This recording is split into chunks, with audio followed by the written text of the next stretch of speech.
and see the screen all right. So you should see the Twitter 101 screen and should be able to hear my voice. So if anyone can send me a message, just let me know whether you can hear me all right, and then we will get up and going. Perfect. Good to go. Thanks, Doug. Appreciate that.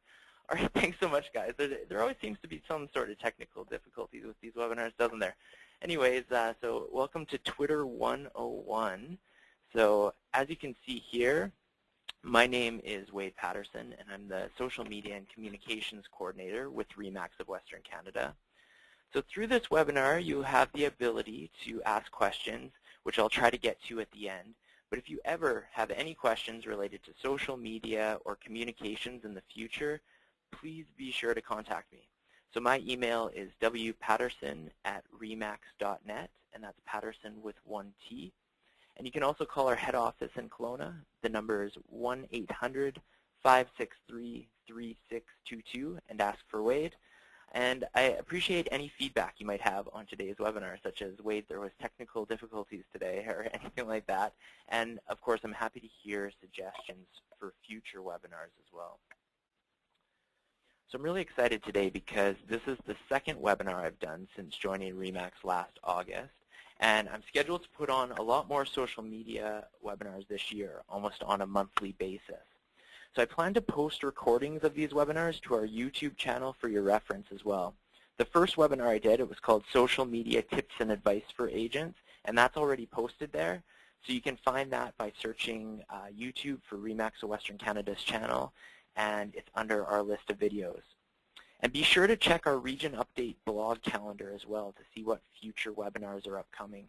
So there's Design Center 101 and Lead Street 101 webinars that Chris Jameson puts on a regular basis, and the social media webinars will focus on a different topic every time around. So a few topics you might expect to see are things such as Facebook for beginners, how to post great social media content, etc. But today's webinar is all about Twitter for beginners. So I'm going to go through how you can navigate around the site and even post your own tweets. And PowerPoint presentations can be a great tool. However, for this type of webinar, I want to take you right into our actual Remax of Western Canada Twitter account so you can see how it looks in real time and how Twitter kind of works, as opposed to slides just with screenshots. So hopefully when I move to the live website example, we don't have any glitches or anything like that, but we'll roll with those as they come. Before we do that, just a couple of quick facts about Twitter. So according to Twitter's own stats, there are approximately 284 monthly average users on the site, and there are about 500 million tweets sent out per day. One stat that's really interesting is that 80% of active Twitter users are on mobile. So tons of people who are accessing Twitter are doing so through their smartphones. One analogy I like to use personally to describe Twitter for people who maybe are confused by it, don't know what it's about, is that it's kind of like one massive cocktail party that everyone in the world is invited to. So within this party, there are thousands or even millions of separate conversations going on all through this massive room, which you can add your voice to and you can be a part of, or you can choose to just go by and listen to these different conversations as well. So through Twitter, you find conversations you want to be a part of through things called hashtags. So I know when I started using Twitter, hashtags were something that confused me a lot. But to put it in simple terms, there's a few uses for them, but to put it in simple terms, I think when they're used best, they're simply there to help people find a certain conversation. Or you can use a hashtag as well to add your voice to a conversation. So you'll notice on the bottom of these PowerPoint slides, in the bottom left-hand corner, there is a hashtag there. And it's hashtag RMXSocial, Remax Social. And that's a hashtag I've been using for all these social media webinars. And the idea for including this is that once you get going and you're a little bit active on Twitter, you can actually send out a tweet, include that hashtag, and it creates almost like a real-time commentary on this very topic or this webinar. So if we have about 30 attendees currently watching this, if everyone was using that hashtag, sending out tweets, it just adds another element to the conversation. It's other people putting their input, and it's just kind of a cool way to use it in that sense.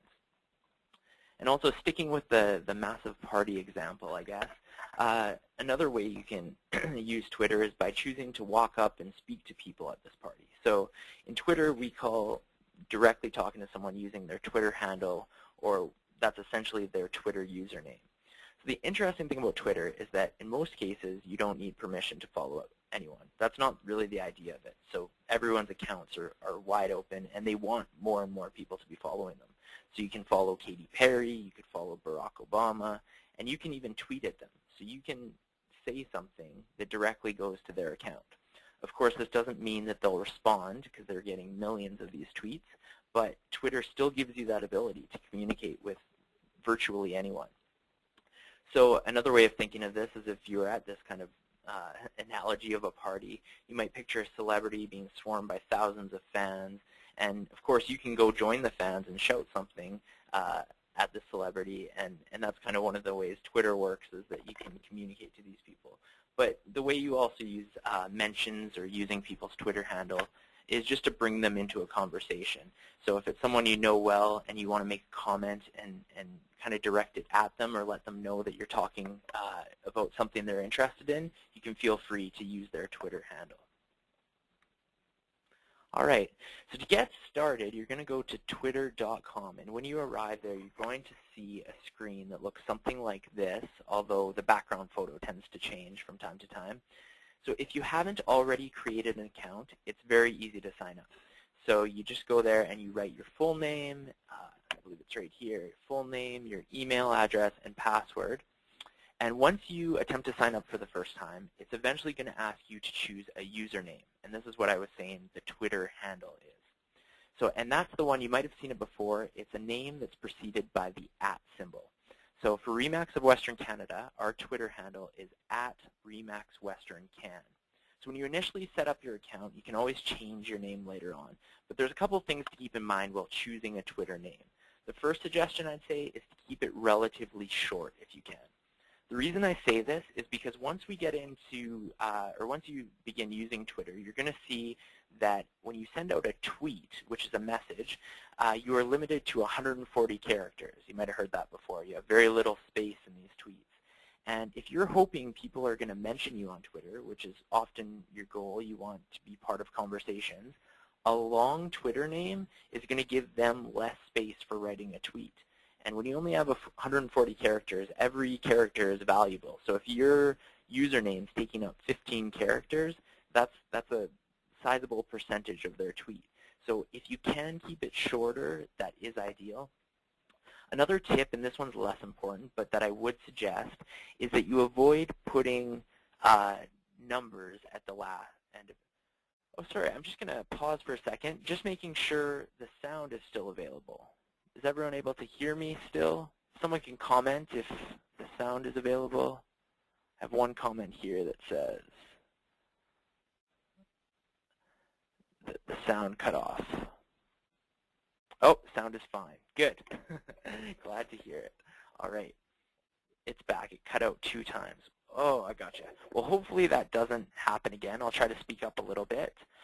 All right. So going on with this, so the second suggestion for choosing a Twitter name is that you might not want to have a bunch of numbers on the end of it. And the reason I say this is there are spam accounts on Twitter from time to time, and sometimes these tend to have a bunch of numbers on the end of it.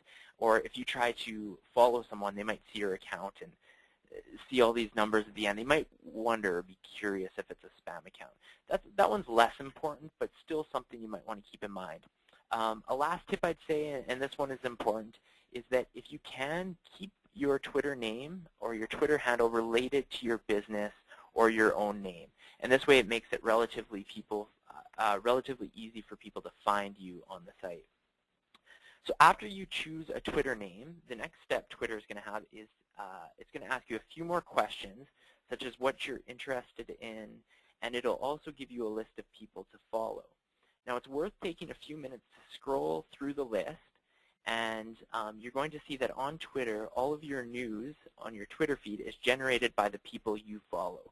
So you choose where your information is coming from.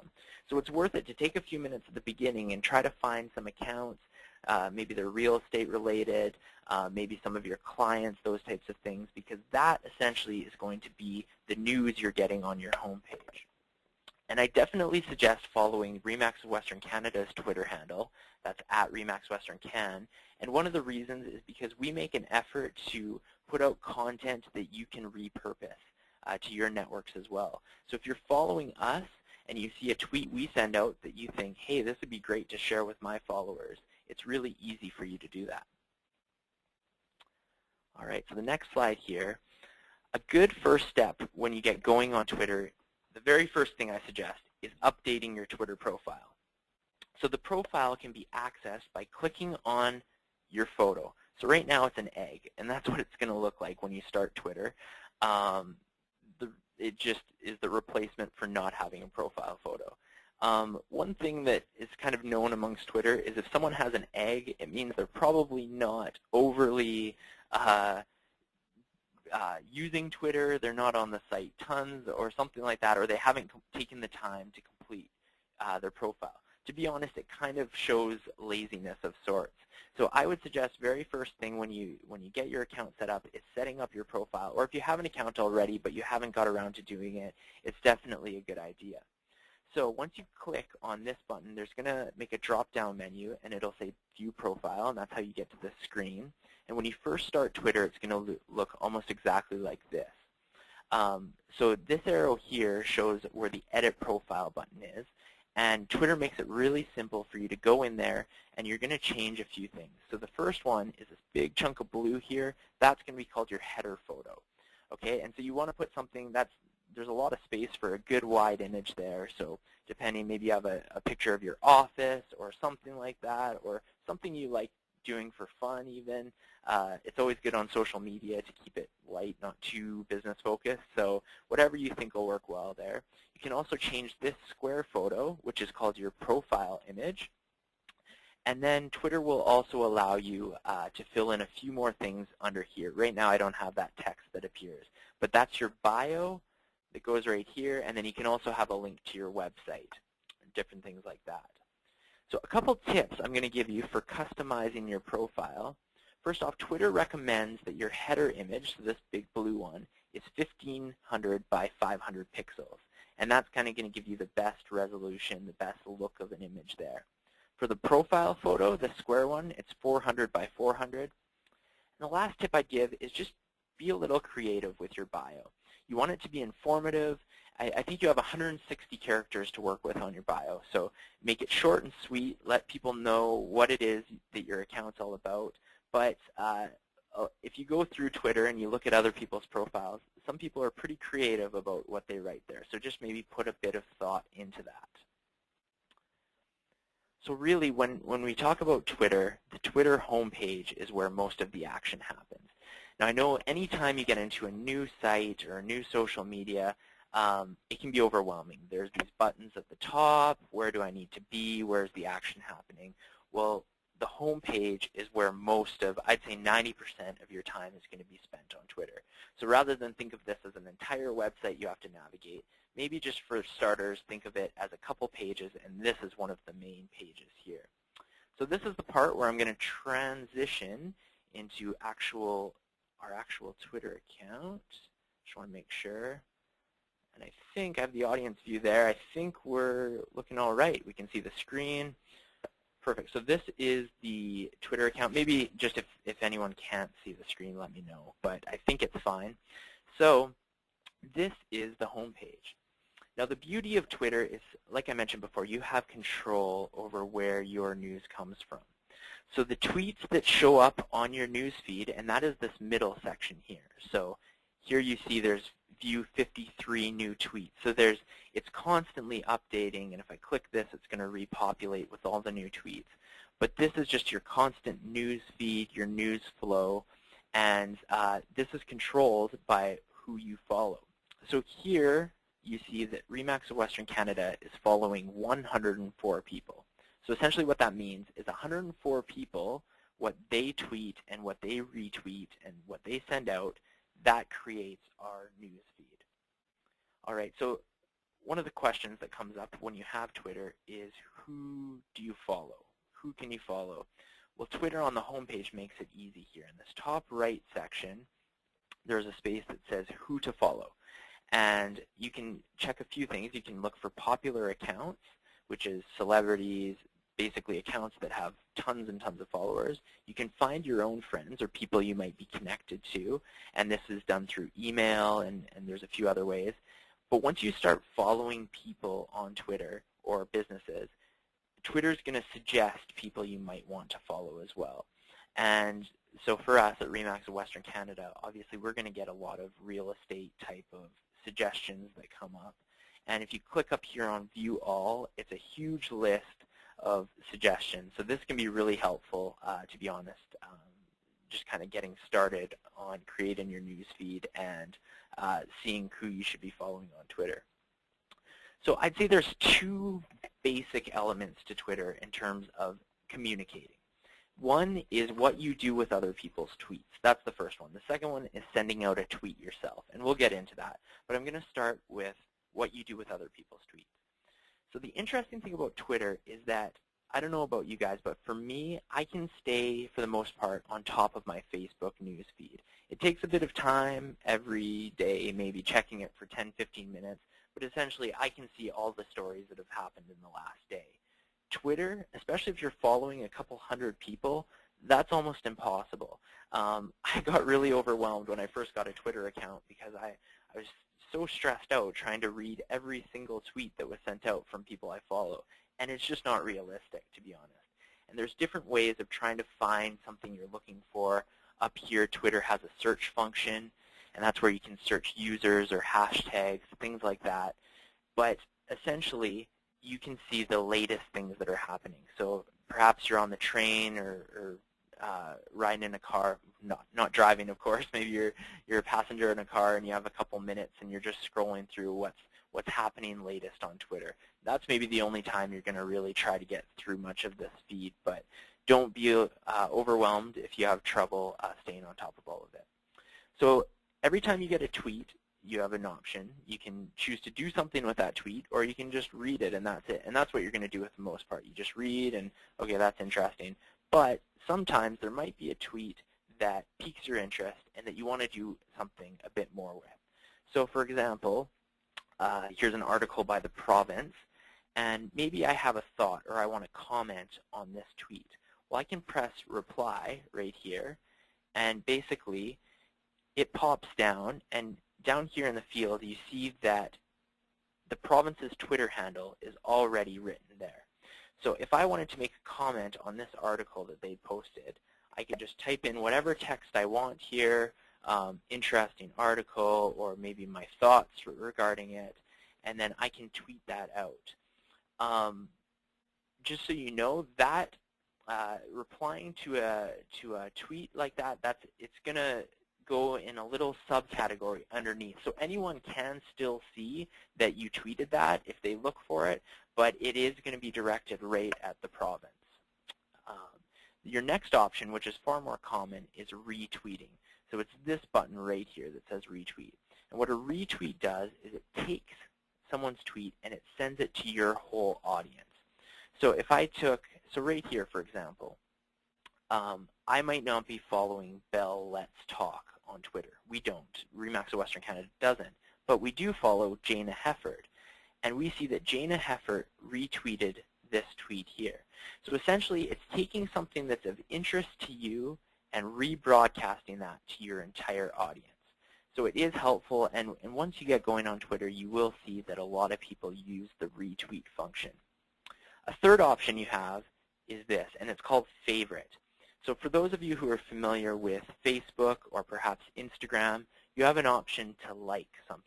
So if somebody posts something that's exciting, it's good news, you can click the little thumbs up and it's a like. And that's one of the functions of favoriting. It's a little star. So if there's something that somebody says and you really like it, you can click favorite, and that's one way to do it. But favoriting actually has another function that some people know of and use. Others don't have a clue that this is what it does.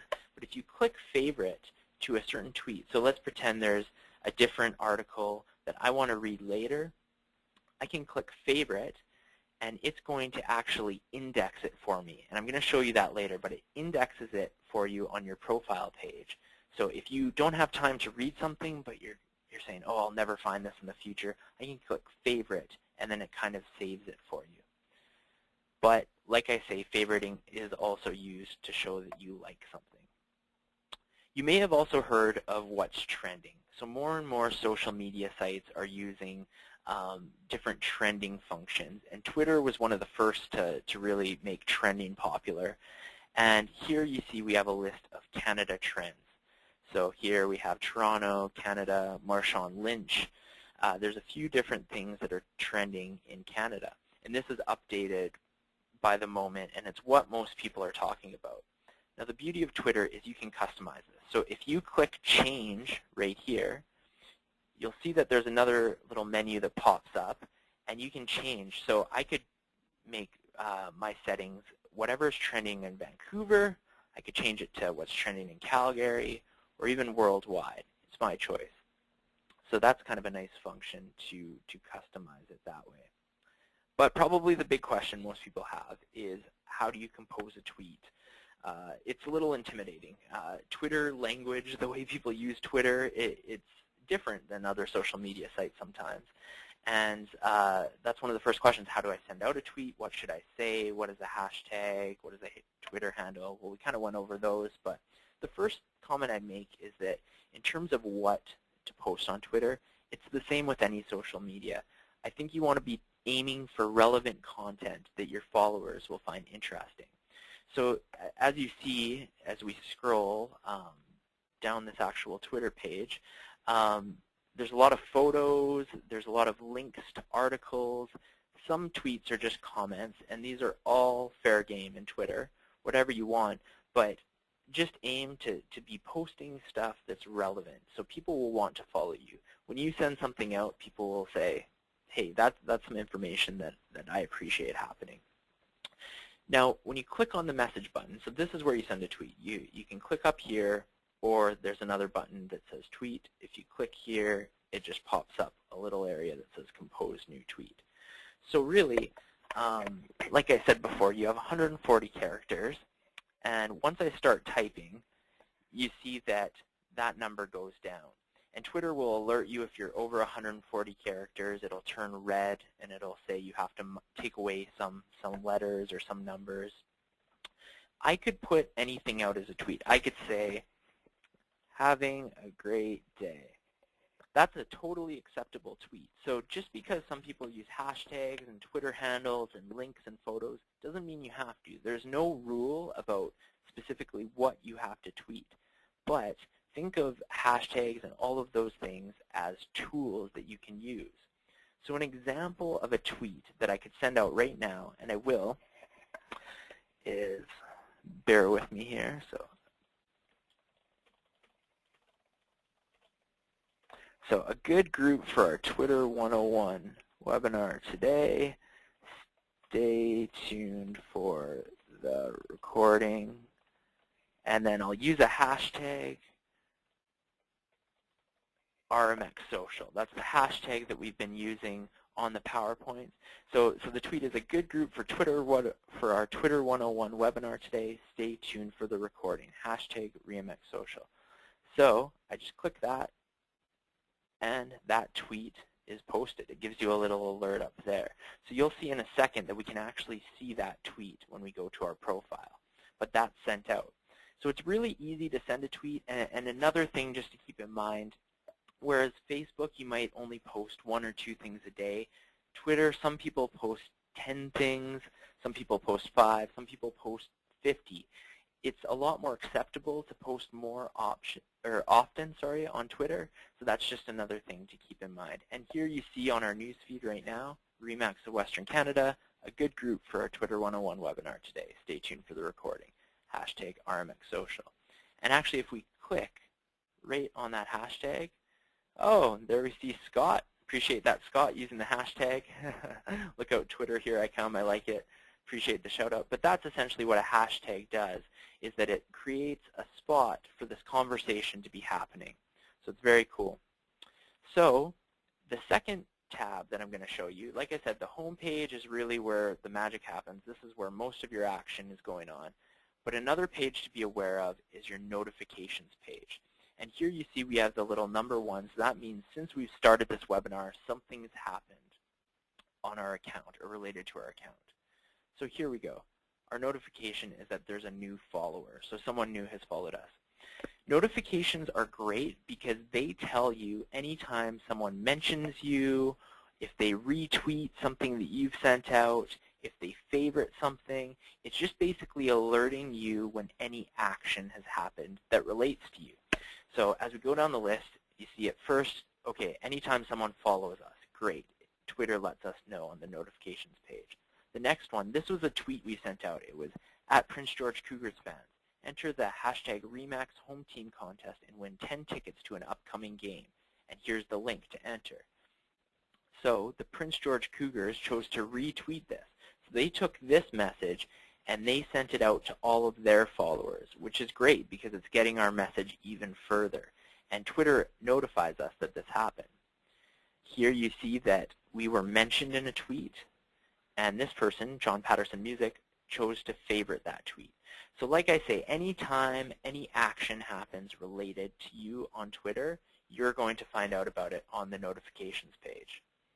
The messages, I'm not going to click on because that's a little more private. That's like email messages in a sense. You still only have 140 characters, but the difference between a message is that it's not broadcast to anyone, or to everyone, sorry. So on Twitter, anytime you send something out, even if you're using someone's Twitter handle, expect everyone to be able to see it because they can search for it. People can find anything you post on Twitter. But a direct message, that's one thing that is a little more private. That's sent like a personal message to someone. The Discover tab, personally I don't use this as much, but here the example is tweets, what's happening now tailored for you. So this is kind of Twitter's recommendations on news or tweets that you might be interested in.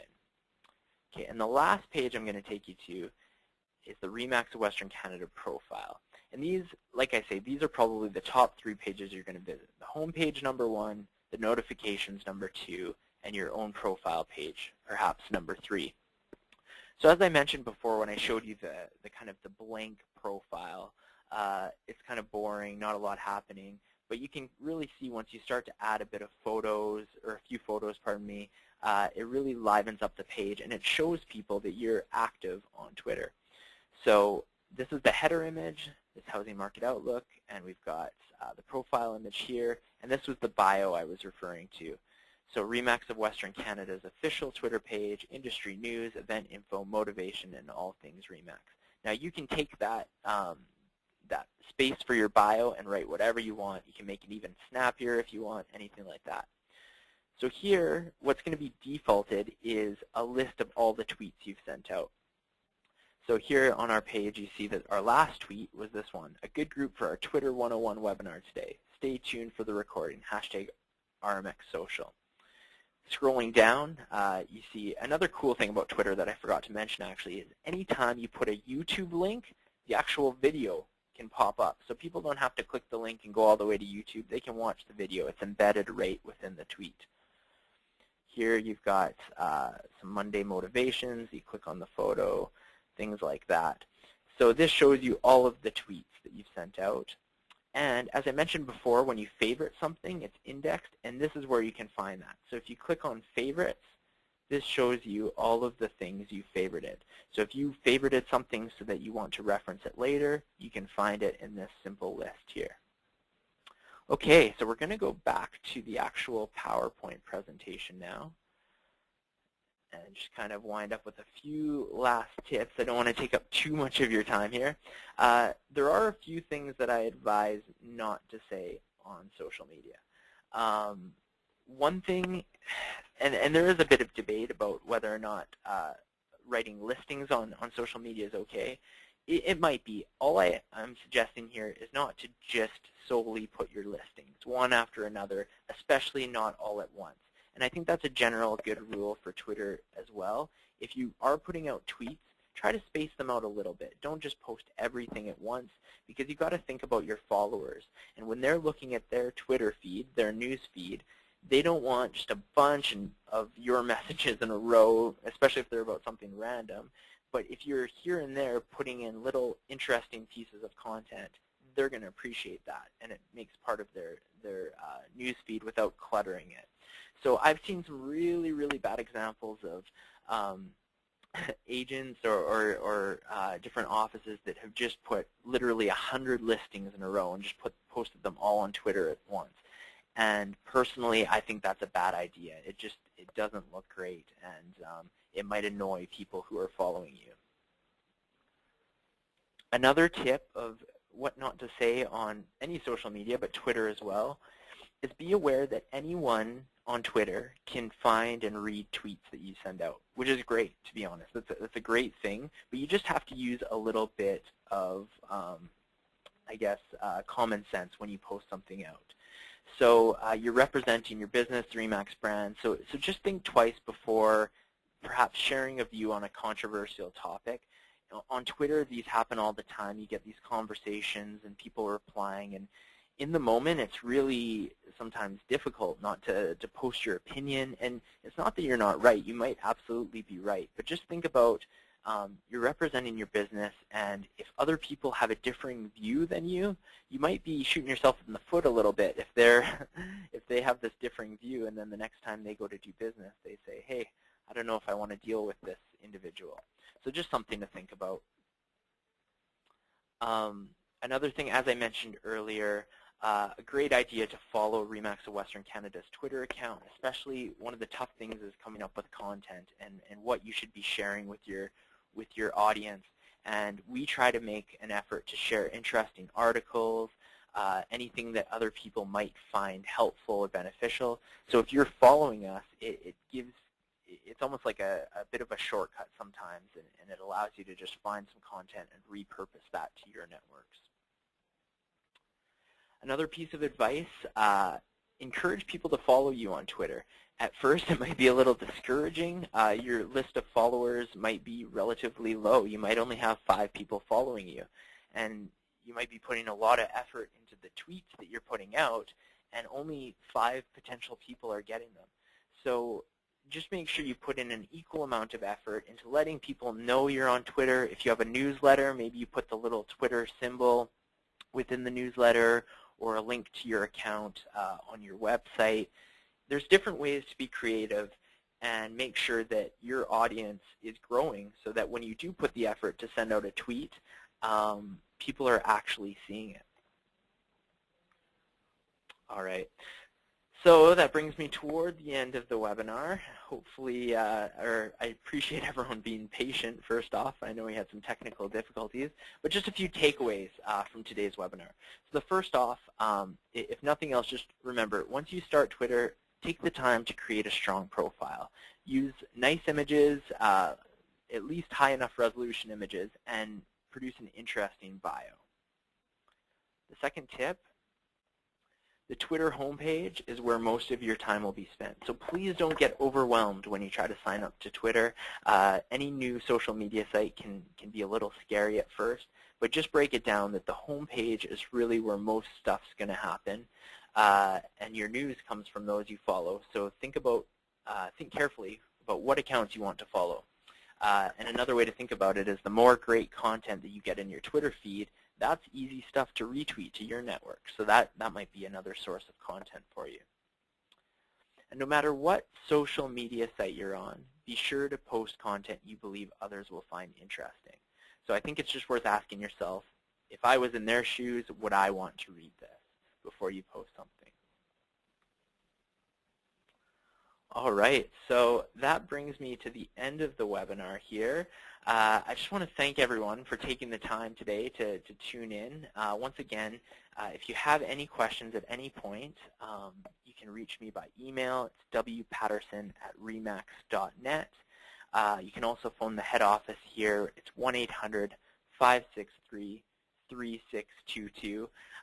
Once again, my name is Wade Patterson, Social Media Communications Coordinator with Remax of Western Canada. And thanks so much, everyone, for tuning in. Hope you have a great day.